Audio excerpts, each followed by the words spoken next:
ॐ भूर्भुवः स्वः तत्सवितुर्वरेण्यं भर्गो देवस्य धीमहि धियो यो नः प्रचोदयात्। शान्ति शान्ति शान्तिः. Namaste, my dear friends. This is video number 43 on the Gospel of Sri Ramakrishna Parmahamsa. This video starts with chapter number 39, the Master's Reminiscences, Master's own reminiscences.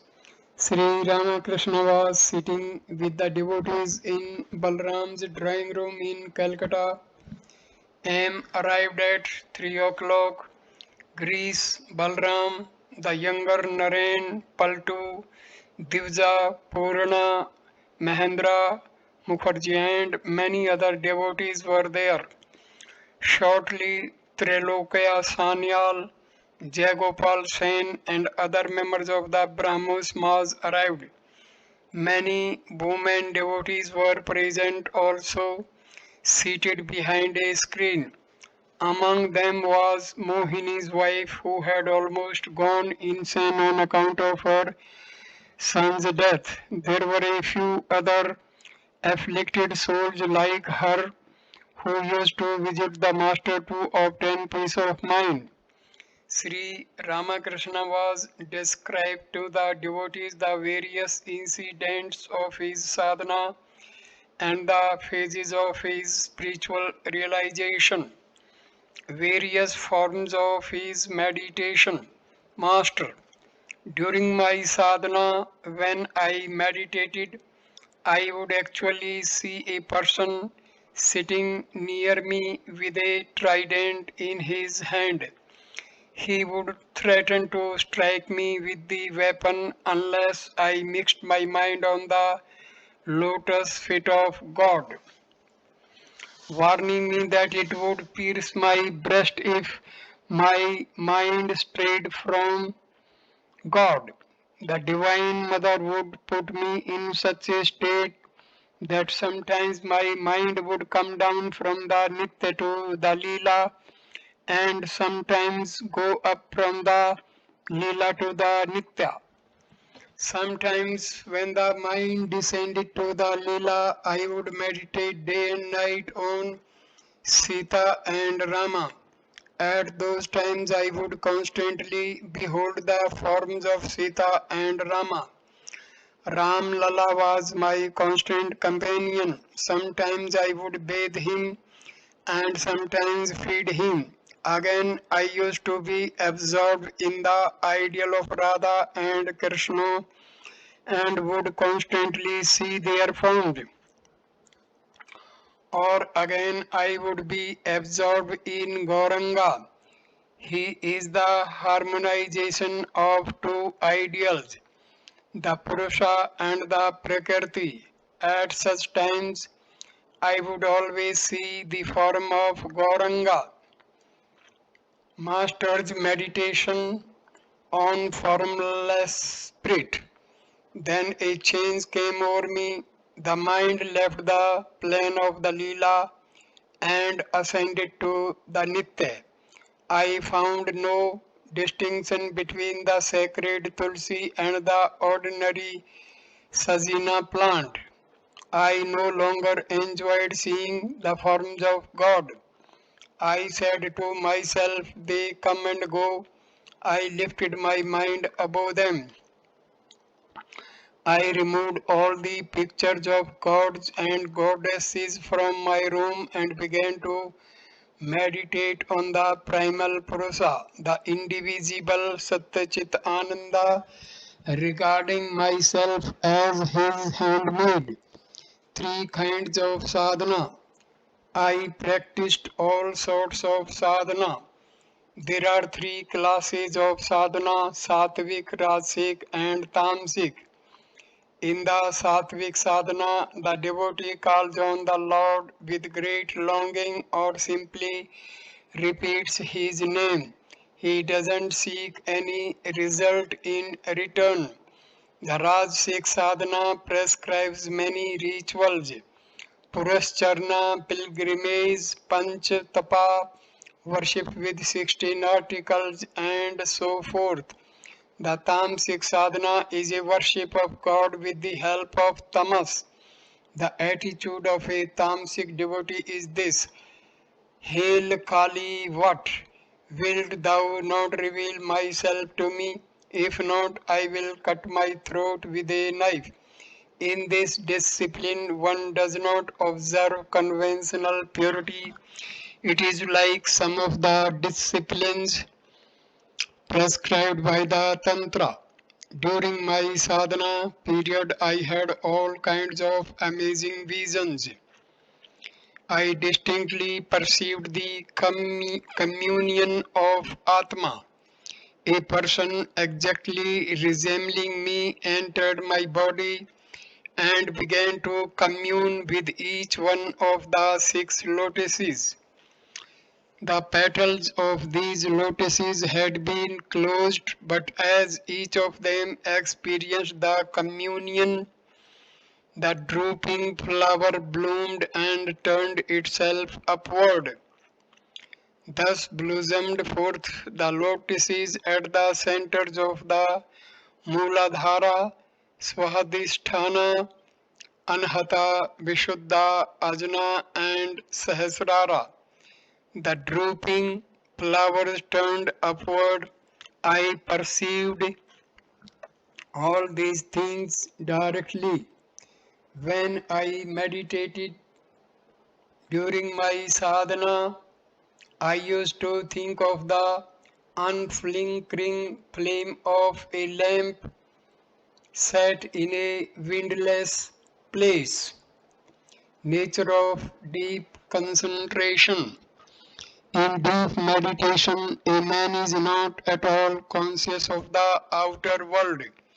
A hunter was aiming at a bird.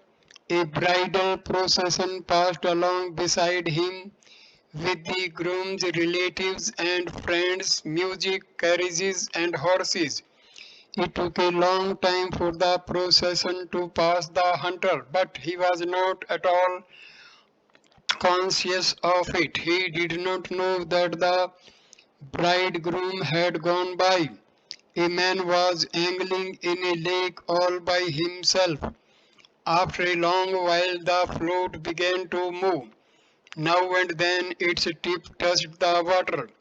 The angler was holding the rod tight in his hands, ready to pull it up when a passerby stopped and said, "Sir, can you tell me where Mr. Banerjee lives?" There was no reply from the angler, who was just on the point of pulling up the rod. Again and again the stranger said to him in a loud voice, "Sir, can you tell me where Mr. Banerjee lives?" But the angler was unconscious of everything around him. His hands were trembling, his eyes fixed on the float.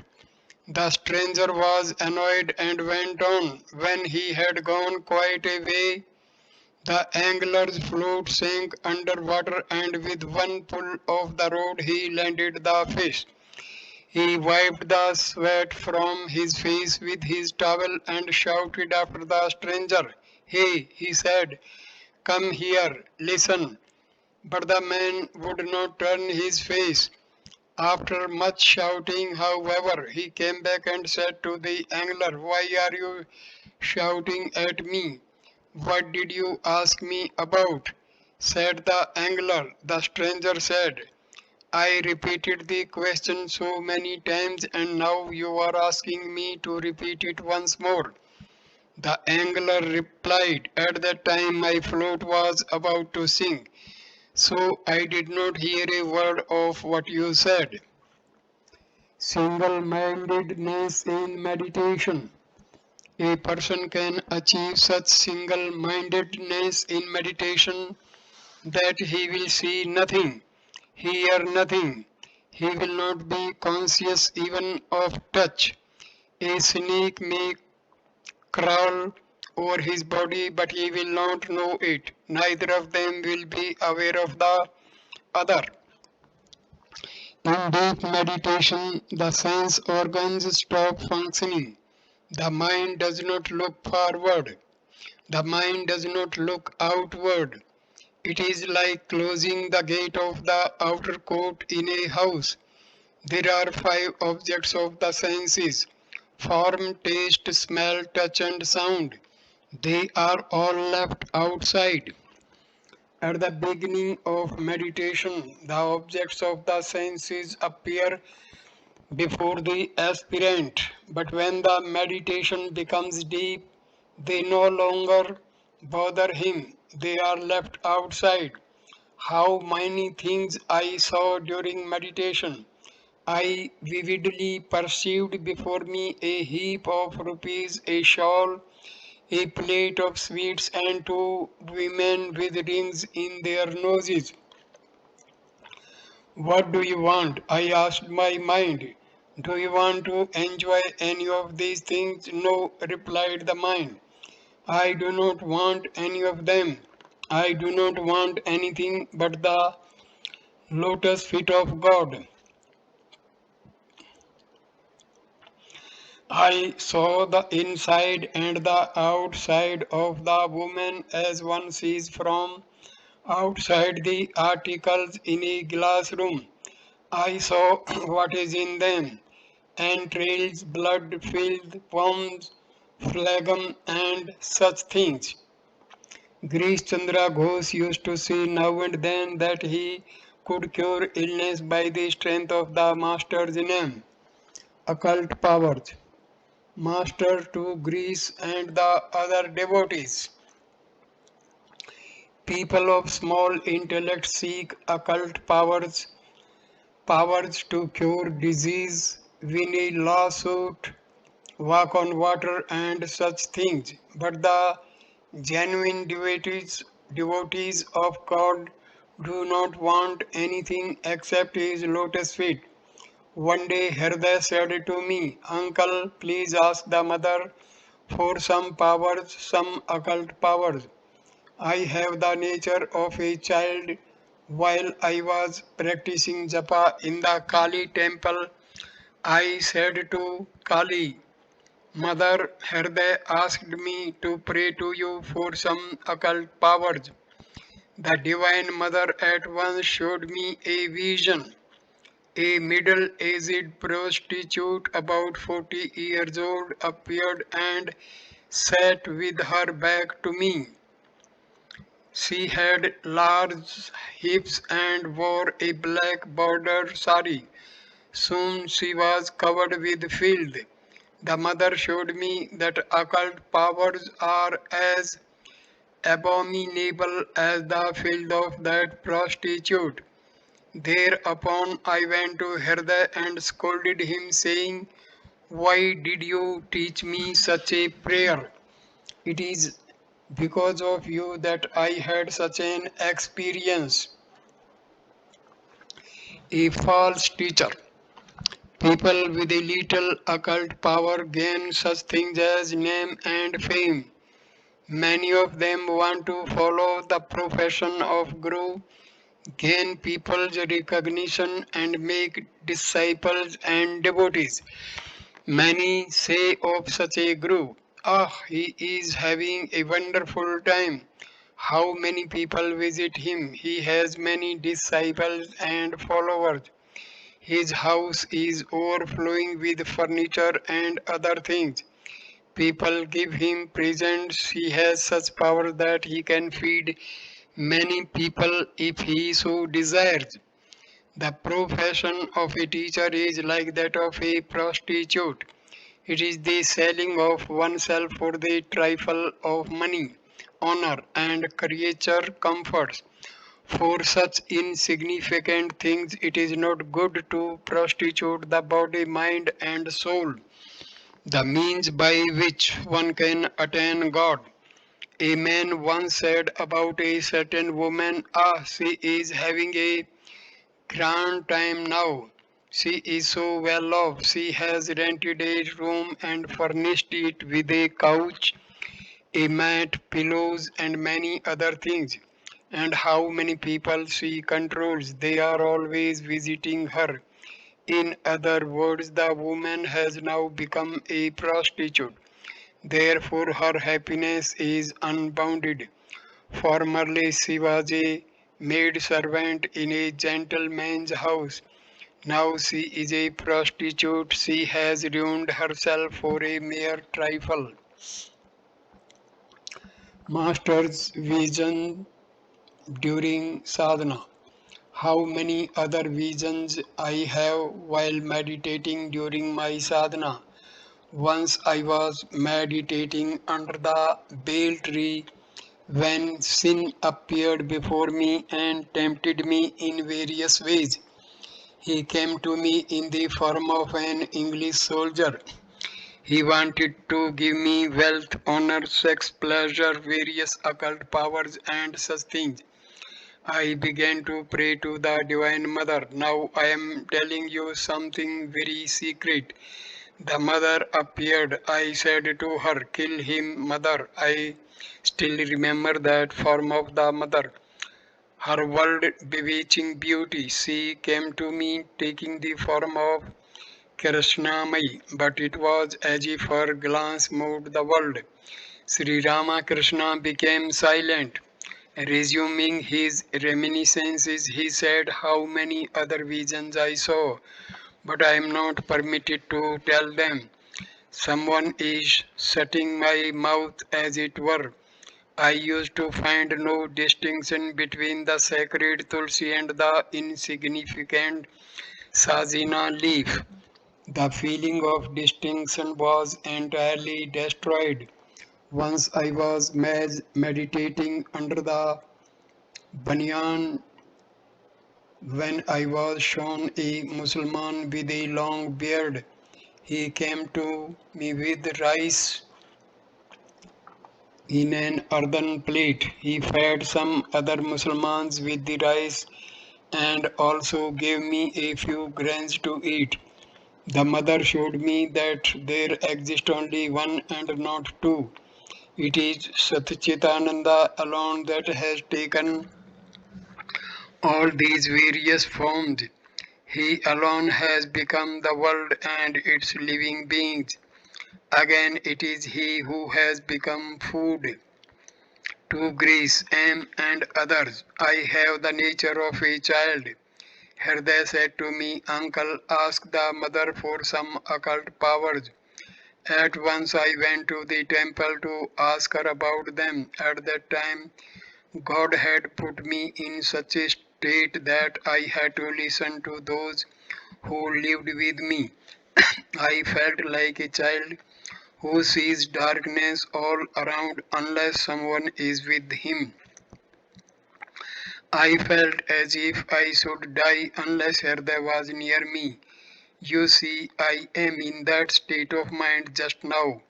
While I am speaking to you, my inner spirit is being awakened. As Sri Ramakrishna uttered these words, he was on the point of plunging into samadhi and losing consciousness of time and space. But he was trying with the utmost difficulty to control himself. He said to the devotees in an ecstatic mood, I, I still see you, but I feel as if you had been sitting here forever. I don't recall when you came or when you are. Sri Ramakrishna was silent for a few minutes. Then, regaining partial consciousness, he said, I shall have a drink of water. He often said things like this after Samadhi in order to bring down his mind to the ordinary plane of consciousness. Greece was a newcomer and did not know this, so he started to bring some water. Sri Ramakrishna asked him not to, saying, no, my dear sir, I cannot drink now. The master and the devotees were silent a while. Sri Ramakrishna resumed the conversation. Master to M. Well, have I done any wrong in telling these secret experiences? M. Did not know what to say and kept quiet. Master, why should there be any harm in it? I have told these things to create faith in you all. After a while he said to M very humbly, will you kindly bring him here? He referred to Purna. M hesitating, yes sir, I shall send for him this very moment. Master eagerly, in Purna I have reached the post. Was Sri Ramakrishna hinting that Purna was perhaps the last devotee of his inner circle? Experience of Mahabhava. Sri Ramakrishna then described to Grace, M and other devotees his own experience of Mahabhava.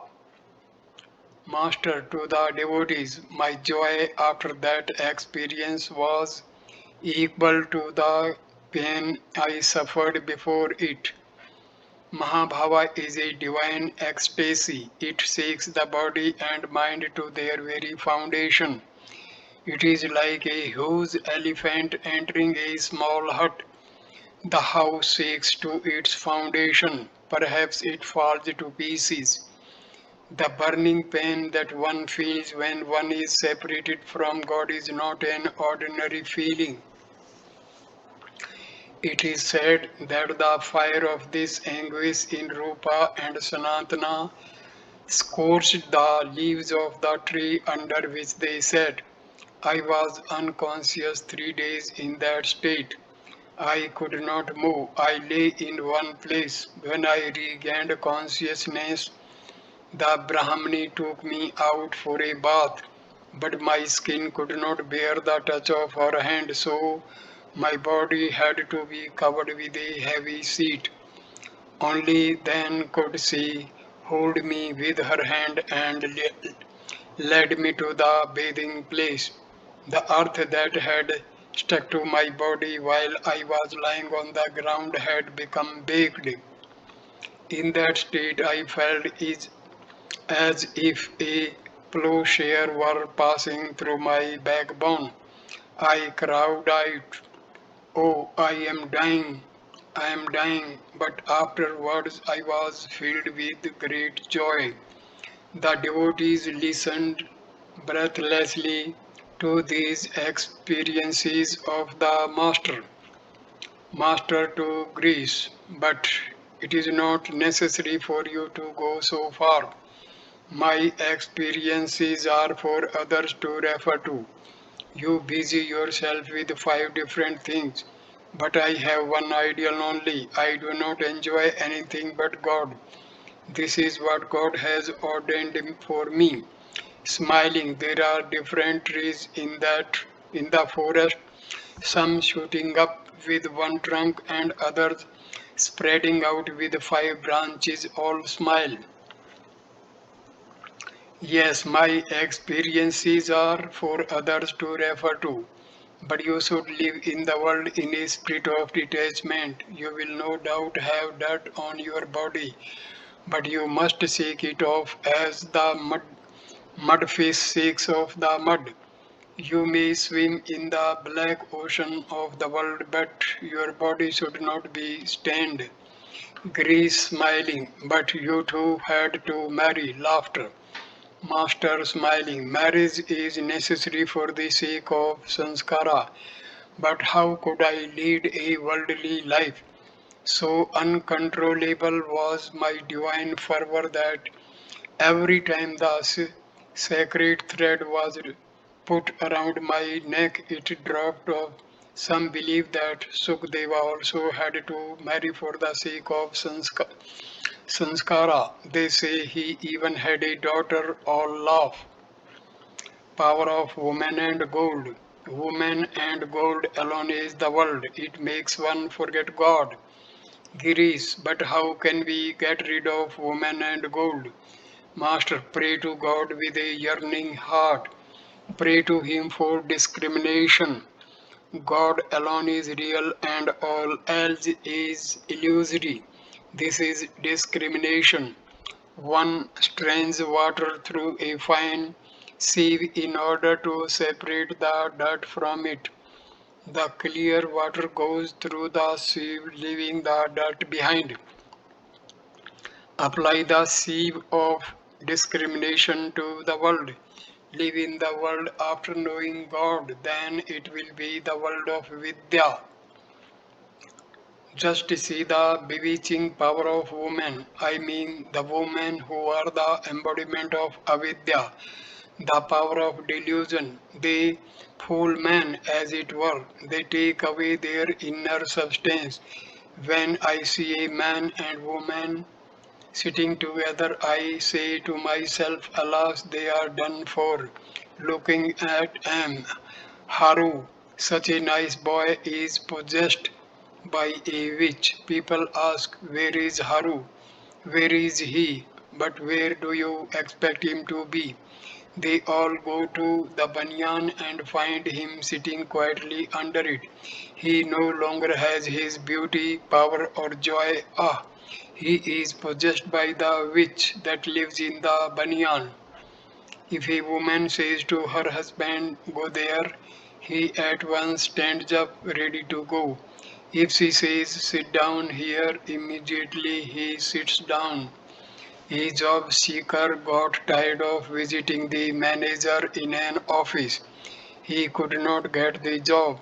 The manager said to him, there is no vacancy now, but come and see me now and then.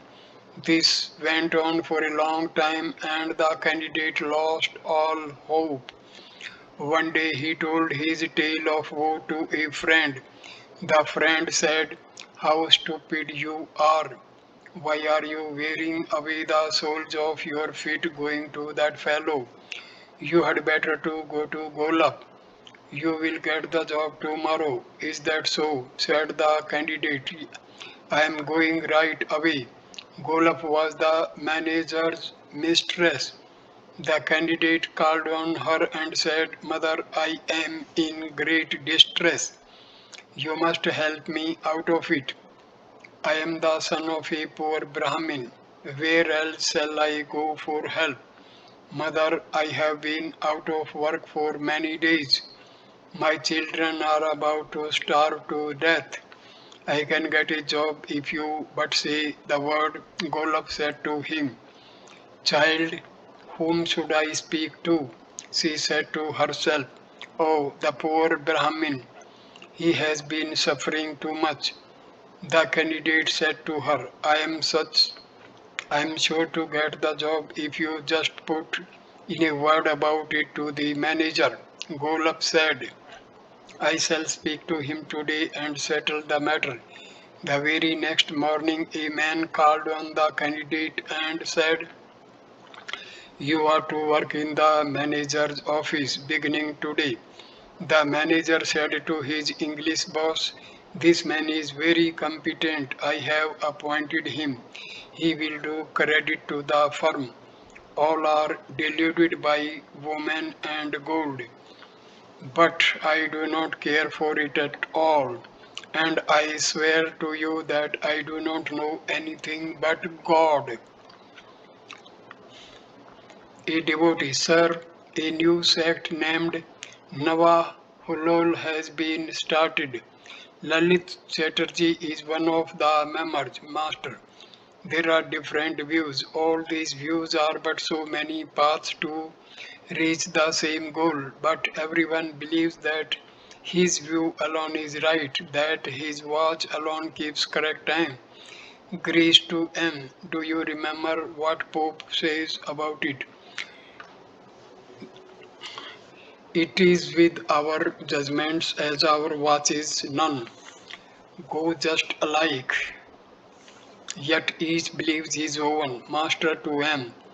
What does it mean? M. Everyone thinks that his own watch keeps the correct time, but different watches do not give the same time. Master, but however wrong the watches may be, the sun never makes a mistake. One should check one's watch with the sun. A devotee, Mr. X tells lies. Efficacy of truthfulness. Master, truthfulness in speech is the tapasya of the Kali Yuga. It is difficult to practice other austerities in this cycle. By adhering to truth, one attains God. Tulsidas said, truthfulness, obedience to God, and the regarding of others' wives as one's mother are the greatest virtues. If one does not realize God by practicing them, then Tulsi is a liar. Kesab Sen assumed his father's debts. Others would have repudiated them. I visited Devendra's Samaj at Jorasanko and found Kesab meditating on the desk. He was then a young man. I said to Mathur Babu, of all who are meditating here, this young man's float alone has sunk under water. The fish is biting at the hook. There was a man whom I shall not name who for 10,000 rupees told a lie in court. In order to win the lawsuit, he made me give an offering to the Divine Mother. He said to me, Father, please give this offering to the Mother. Trusting him like a child, I gave the offering. Devotee, a nice man indeed, Master, but he had such faith in me that he believed the Mother would grant his prayer if I but paid the offering. Referring to Lalit Babu, Sri Ramakrishna said, is it an easy matter to get rid of pride? There are very few who are without pride. Balram is one of them, pointing to a devotee, and here is another. Other people in their position would have swelled with pride. They would have parted their hair and showed other traits of tamas. They would have been proud of their learning. The fat Brahmin, referring to Pran Krishna, still has a little of it. To M. Mahima Chakravarti has read many books, has not it he? M. Yes, sir, he has read a great deal. Master smiling, I wish he and Greece could meet, then we could enjoy a little discussion. Greece smiling, doesn't he say that by means of sadhana all people can be like Sri Krishna? Master, not exactly that, but something like it. Devotee, sir, can all be like Sri Krishna? Social traits of a divine incarnation. Master, an incarnation of God or one born with some of the characteristics of an incarnation is called an Isvara Koti. An ordinary man is called a Jiva or Jiva Koti. But dint of sadhana, a Jiva Koti can realize God, but after Samadhi he cannot come back to the plane of relative consciousness. The Isvara Koti is like the king's son. He has the key to all the rooms of the 7-story palace. He can climb to all the 7 floors and come down at will. A Jiva Koti is like a petty officer. He can enter some of the rooms of the palace, that is his limit. Janka was a Jnani. He attained knowledge by means of his sadhana, but Sukadeva was knowledge itself. Greece, Narda and Sukadeva. Master Sukadeva did not attain knowledge through sadhana. Like Sukadeva, Narda also had the knowledge of Brahma, but he retained bhakti in order to teach people. Prahlada sometimes assumed the attitude of I am he, sometimes that of a servant of God, sometimes that of a child.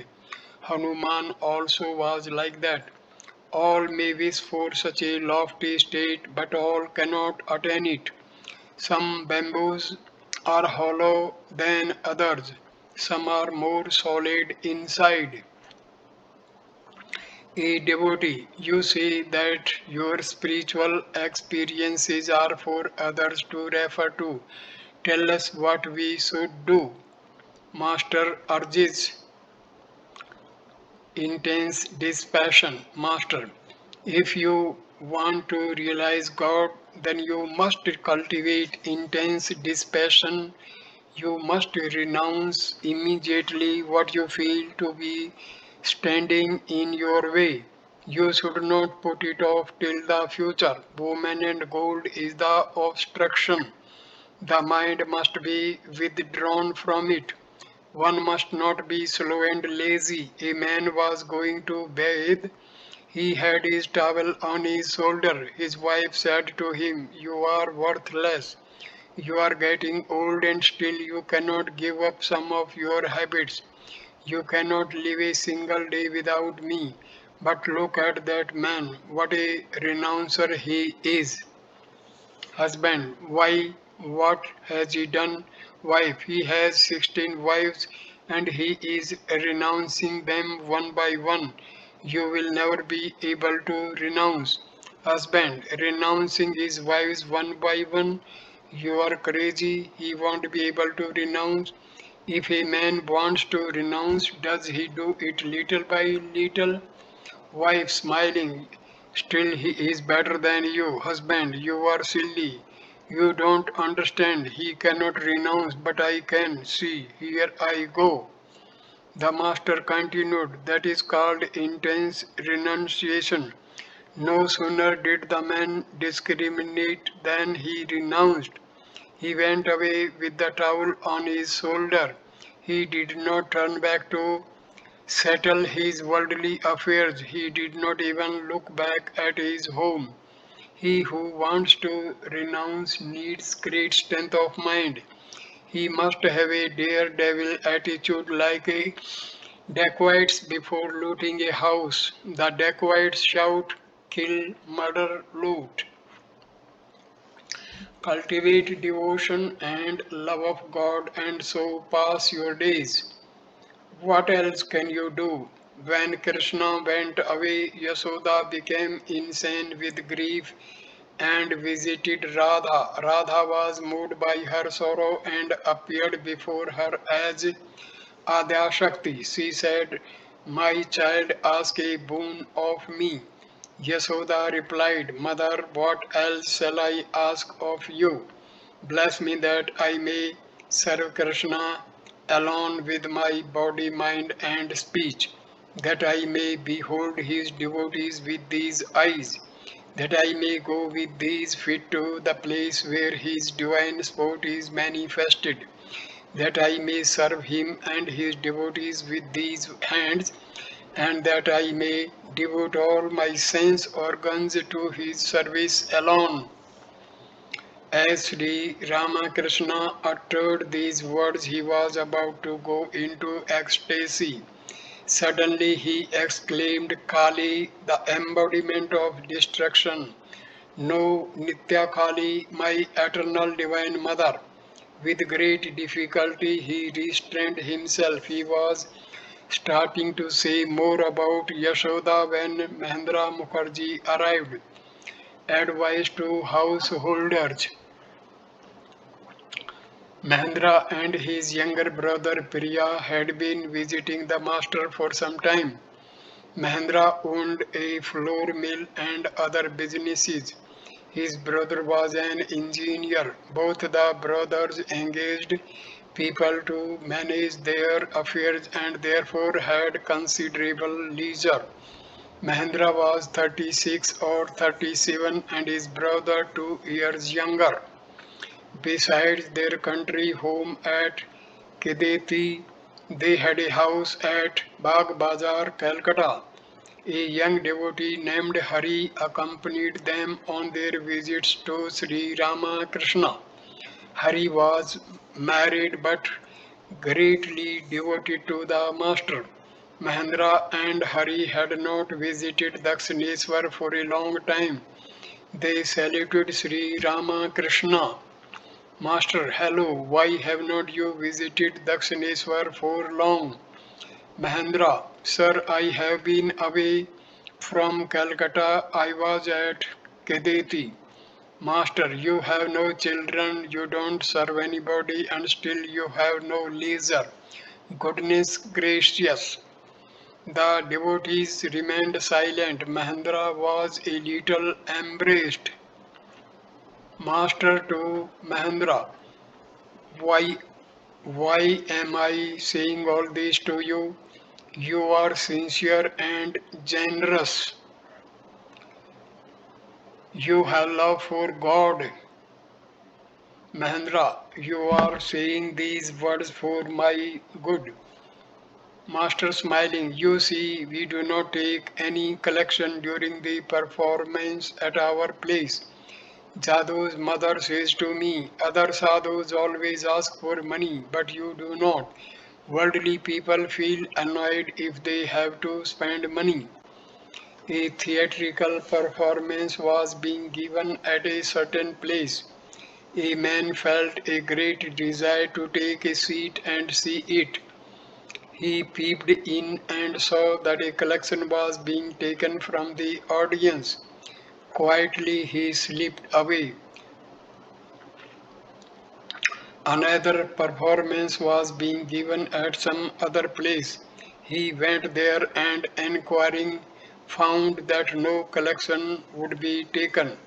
There was a great rush of people. He elbowed his way through the crowd and reached the center of the hall. There he picked out a nice seat for himself, twirled his moustaches and sat through the performance all laughed.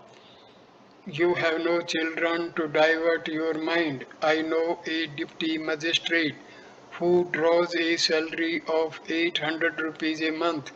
He went to Kesav's house to see a performance. I was there too. Rakhal and a few other devotees were with me and sat beside me. After a while, Rakhal went out for a few minutes. The deputy magistrate came over and made his young son take Rakhal's seat. I said, he can't sit there. At that time, I was in such a state of mind that I had to do whatever the person next to me would ask me to do. So I had seated Rakhal beside me. As long as the performance lasted, the deputy did nothing but gibber with his son. The rascal did not look at the performance even once. I heard too that he is a slave to his wife. He gets up and sits down as she tells him, and he did not see the performance for that snub-nosed monkey of a boy. To Mahendra, do you practice meditation? Mahendra, yes sir, a little. Master, come to Dakshineshwar now and then. Mahendra, smiling, yes sir, I will. You know where my knots and twists are. You will straighten them out. Master, smiling, first come to Dakshineshwar, then I shall press your limbs to see where your twists are. Why don't you come? Mahendra, because of the pressure of my duties, besides, I have to go to my country home now and then. Master to Mahendra, pointing his finger at the devotees. Have they no homes or dwelling places? Have they no duties? How is it that they come? To Hari, why have not you come to Dakshineshwar? Is your wife living with you? Hari, no sir, master, then why did you forget me? Hari, I have not been well, sir, master, to the devotees. He looks thin, he has no small measure of bhakti. He is overflowing with it, but it is of a rather troublesome nature. Laughter. Sri Ramakrishna used to address a certain devotee's wife by the name of Habi's mother. Her brother, a college student aged about 20, was there. He stood up ready to go and play cricket. His younger brother, named Divija, was also a devotee of the master. Both brothers left the room. A few minutes later, Divja returned. The master said, "Why didn't you go?" The devotee answered, "He wants to hear the music. Perhaps that's why he has come back." Trilokya, the Brahmo devotee, was to sing for the master. Paltu arrived. The master said, "Who is this?" "Ah, it is Paltu." Purna, another young devotee, also arrived. It was with great difficulty that Sri Ramakrishna had managed to have him come. His relatives strongly object to his visiting the master. Purna was a student in the fifth grade of the school where I am taught. The boy prostrated himself before Sri Ramakrishna. The master seated him by his side and was talking to him in a low voice. M alone was sitting near them. The other devotees were talking about various things. Greece, sitting on the other side of the room, was reading a life of Keshav. Master to Purna, "Come near." Greece to M. "Who is this boy?" M was afraid that others might notice the boy. This would make trouble for him at home and M would be responsible for it. M sharply, "Don't you see he is a boy?" Greece smiling, "I need no ghost to tell me that." The master and the boy were talking in low tones. "Master, do you practice what I asked you to?" Purna, "Yes, sir." "Master, do you dream of a flame, a lighted torch, a married woman, a cremation ground?" "It is good to dream of these things." "Purna, I dreamed of you. You were seated and were telling me something." "Master, what? Some instructions, tell me some of it." "Purna, I don't remember now." "Master, never mind, but it is very good. You will make progress. You feel attracted to me, don't you?" A few minutes later, Sri Ramakrishna said to the boy, "Won't you come there?" He meant Dakshineshwar. "I can't promise," answered the boy. "Master, why? Doesn't one of your relatives live there?" Purna, "Yes, sir, but it won't be very convenient for me to go." Greece was reading a life of Kesav written by Trilokya of the Brahmosmas. In it, Trilokya said that at first Sri Ramakrishna had been very much opposed to the world, but that after meeting Kesav he had changed his mind and had come to believe that one could lead a spiritual life in the world as well. Several devotees had told the master about this. They wanted to discuss it with Trilokya. Those passages in the book had been read to the master. Noticing the book in Greece's hand, Sri Ramakrishna said to Greece, "M, Ram, and the other devotees, those people are busy with the world. That is why they set such a high value on worldly life. They are drowned in women and gold. One doesn't talk that way after realizing God.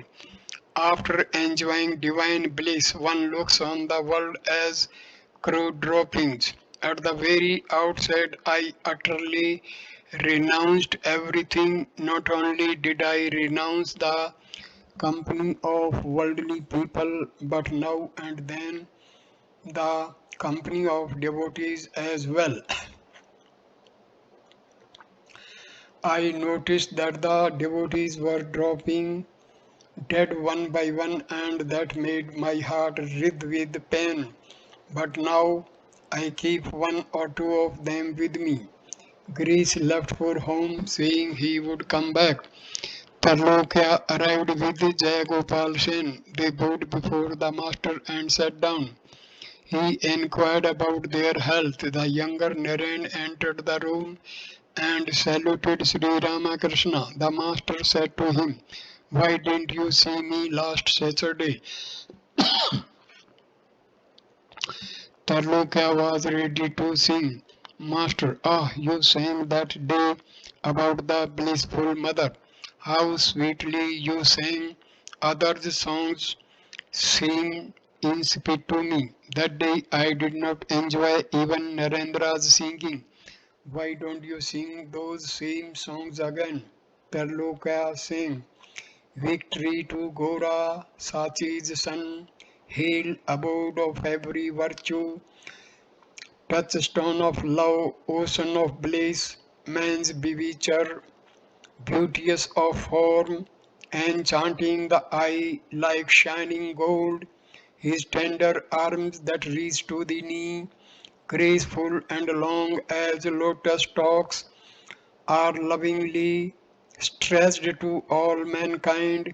His lotus face of matchless beauty overflows with the nectar of love.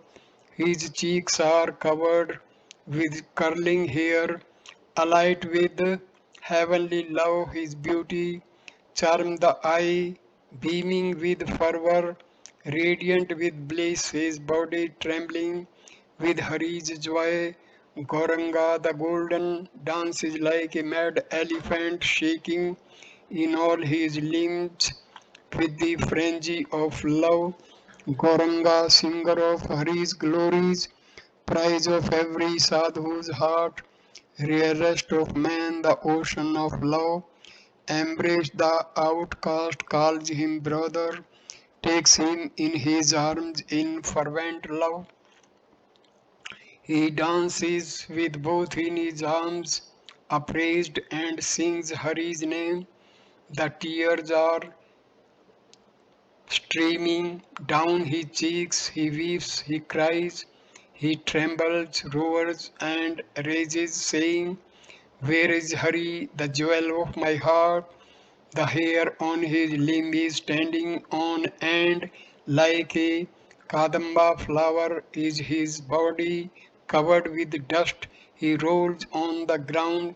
O thou, the abode of Hari's Leela, fountain hand of love's elixir, friend of the helpless, glory of Banga, hail Chaitanya, thou who shinest bright as the moon in the Bhakta's heart. Sri Ramakrishna left the room for a minute. The women devotees were seated near the screen. They were eager to see Sri Ramakrishna. Tarlokya went on with his music. Sri Ramakrishna entered the room again and said to Tarlokya, please sing a little about the blissful mother. Tarlokya sang, O mother, how deep is thy love for man. Mindful of it, I weep for joy. Listening to the song, the younger Naren went into deep meditation. He remained as still as a log. Sri Ramakrishna said to M, look at him, he is totally unaware of the outer world. The song was over at Sri Ramakrishna's request. Tarlokya saying, O mother, make me mad with thy love. What need have I of knowledge or reason? Ram asked him to sing about Hari. Tarlokya saying, chant, O mind, the name of Hari. Sing aloud the name of Hari.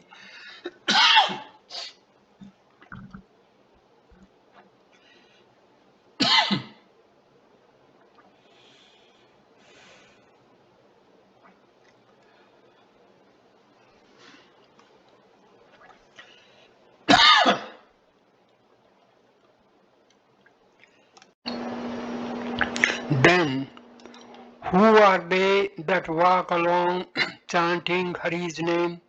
O Madhai, go out and see. They seem to be God and Nitai with golden anklets on their lovely feet, shaven of head and clad in rags. They reel like madmen as they go. The younger Naren was about to leave. Master, show great devotion to your parents, but don't obey them if they stand in your way to God. You must gird your loins with great determination and say, this rogue of a father, Naren, truly I have no fear. Greece arrived. Sri Ramakrishna introduced him to Trilokya. He asked them to talk to each other. A few minutes later, the master said, that song again, please.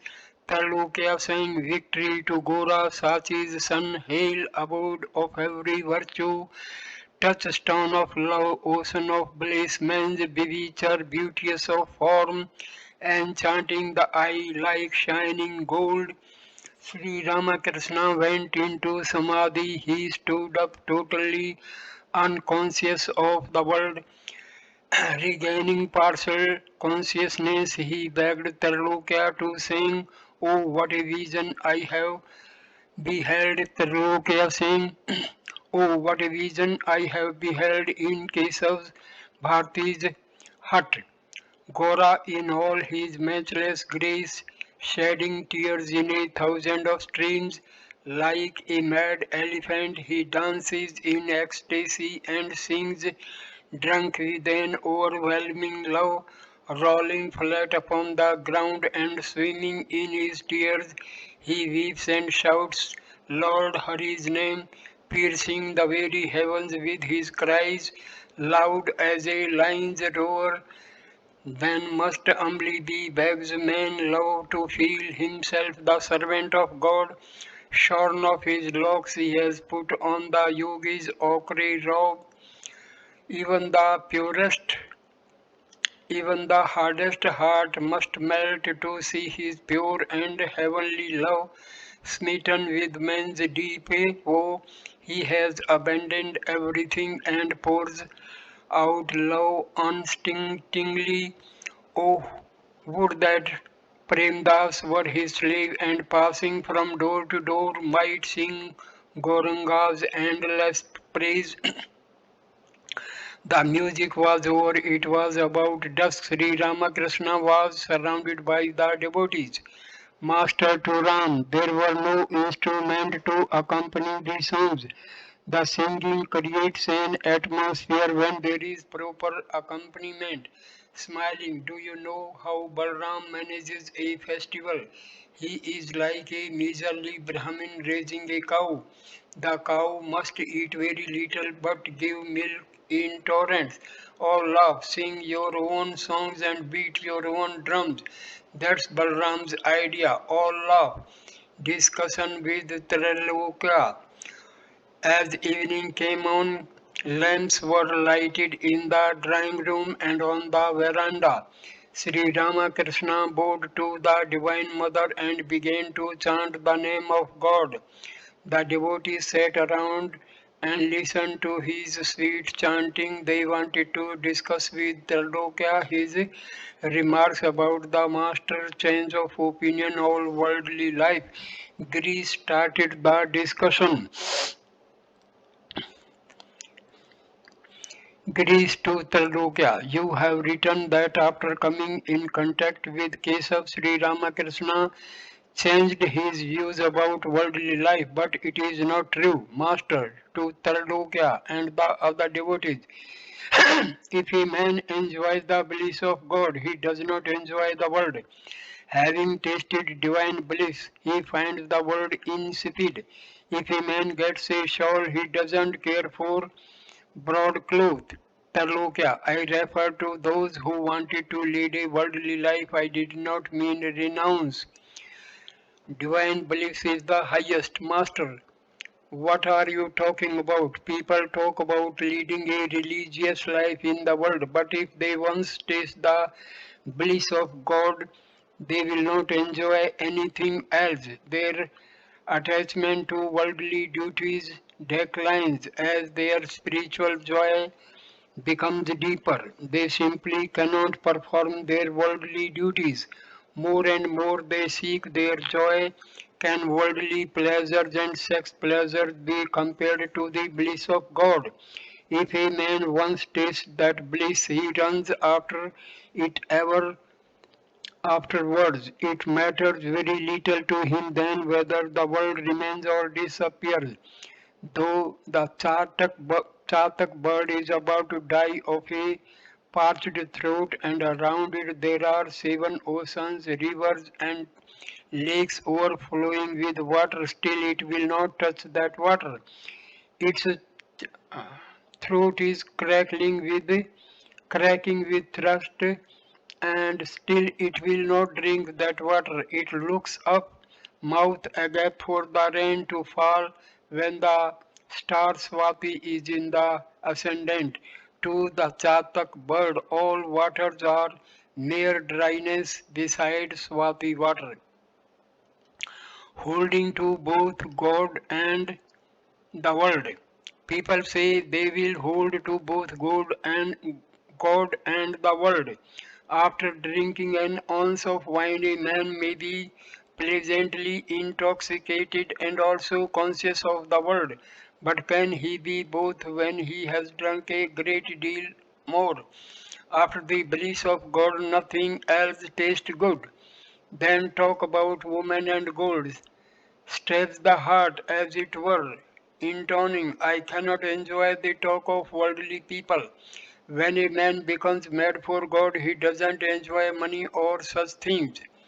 Terlokya. But sir, if a man is to remain in the world, he needs money and he must also save. He has to give in charity. Thank you. At this point, I conclude this video. Next video number 44 will start with chapter number 39, Worldly Man's Charity. Thank you. Namaskar.